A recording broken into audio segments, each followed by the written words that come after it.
So, Arroz Estúdios is a non-profit cultural organization that is located in Beato, in the industrial area of Lisbon. So, the organization started in 2018 on the other side of the river, and by September 19, we moved to this side. So, we were here for like two years, 2.5 years. At Arroz, we do a lot of things, to be honest. There is a lot of programming going on. So we have some artist studios for artists to develop their practice here. We are also very connected with the electronic music, so we do some events with music here. Apart from that, we also develop some exhibitions throughout the year. And we run a residency program that it's called Planting Air, where we welcome artists from low income backgrounds for them to practice here their work, or better saying, for them to develop their art practice here.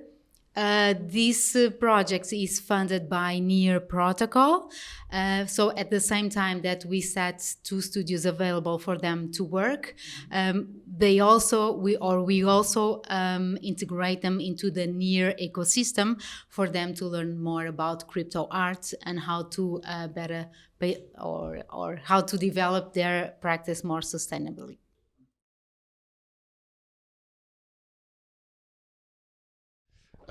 So Rare Effect is a physical which combines the physical and the digital arts.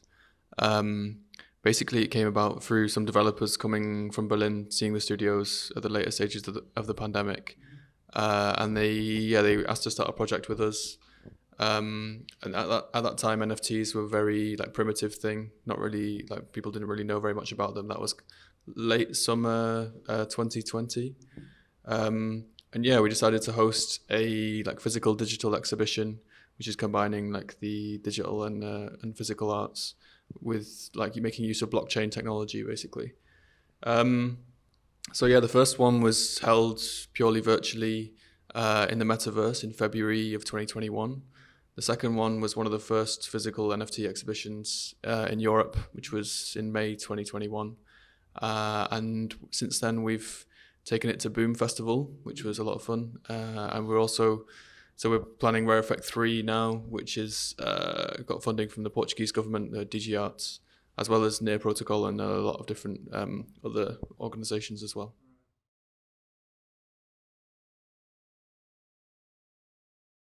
The theme migration really came from like a philanthropic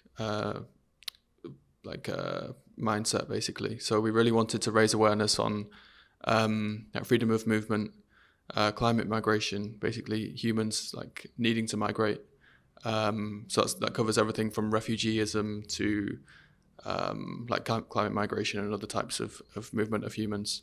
It's really kind of going back to the origins of like the whole project's, not only Rare Effect but also Arroz Estúdios, in terms of actually just raising awareness on issues which are like important to like worldwide equality, basically.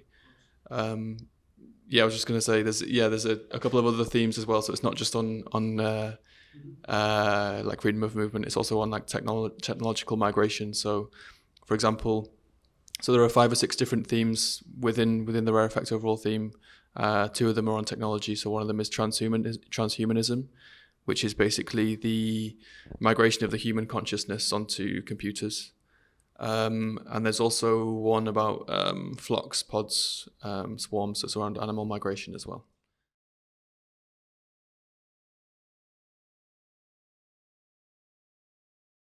Sure. So the festival's open every day from 12 until 6 for the exhibition, which is free. So that's for everyone to come and see the artwork.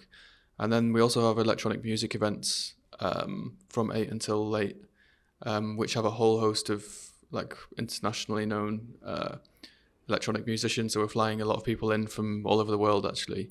And also there's a lot of Lisbon-based DJs and musicians playing as well. So we have some from the Príncipe record label. We've got Violet is playing from Radio Quantica and Mina. And yeah, there's a lot of cool stuff, actually. We've also got some performing arts things going on as well. So there's 2 Lisbon-based visual artists who are doing performances for Zaba Records. That's Karen Kerr and João Pedro Fonseca, as well as Moo Labs, which is it's a visual arts / neuroscience project. So it's run by a very talented artist / scientist called Francisco, and he's basically exploring the relationship between like the brain and visual arts, and kind of extrapolating performances around that.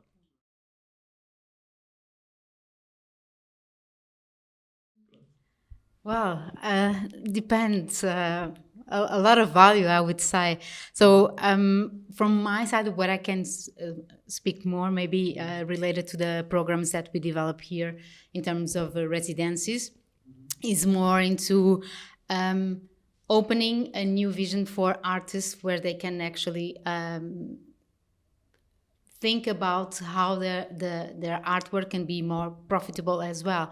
So within the arts, we always have all these middlemen around the art production, galleries and curators.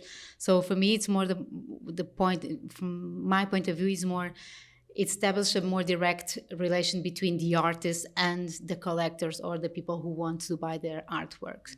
It's a more straight connection, and also it allows them to have more contact with the collector in the future as well.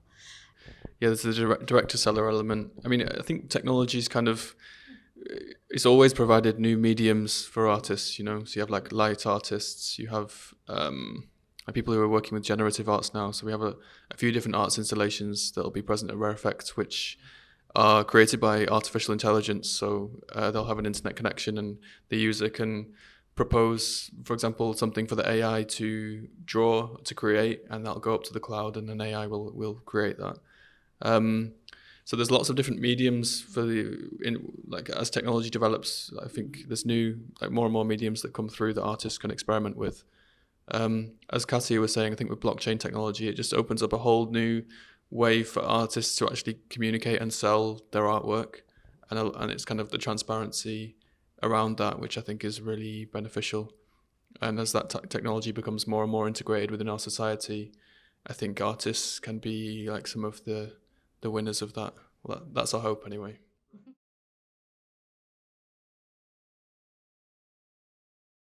So an NFT is basically a digital contract of ownership. It's basically a smart contract which is stored on the blockchain, which refers to a single digital file, or in some cases can be multiple digital files. So, for example, an artist can upload their artwork to a decentralized file storage system, and then that's actually what happens when you create an NFT. You upload your artwork to a file storage system, and that link is embedded within your NFT. And then the NFT represents the ownership of that file, basically. So as you can buy and sell that smart contract, as it's called, you're basically buying and selling this file. I think, it's in its essence it's quite a simple concept, but I think that combined with blockchain technology and the transparency of that, as well as kind of a lot of the value which exists within that industry right now, it poses quite a big change for the artistic sector. I think there's a lot of people say there's a lot of speculation and hype within the industry, which I actually believe to be true. But I think the underlying technology beneath that is very powerful, and artists will continue to utilize that for decades, I believe. Yeah. Also in the sense of fairness. So if I'm an artist and I sell my NFT, well, I can have a default setting that allows me to always get a percentage on that every time that the artwork is sold.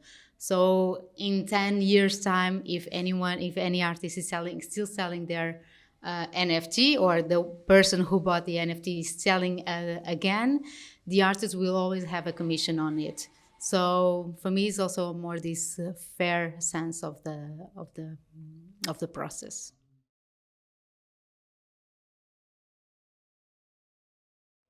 That's definitely a question for Stephen.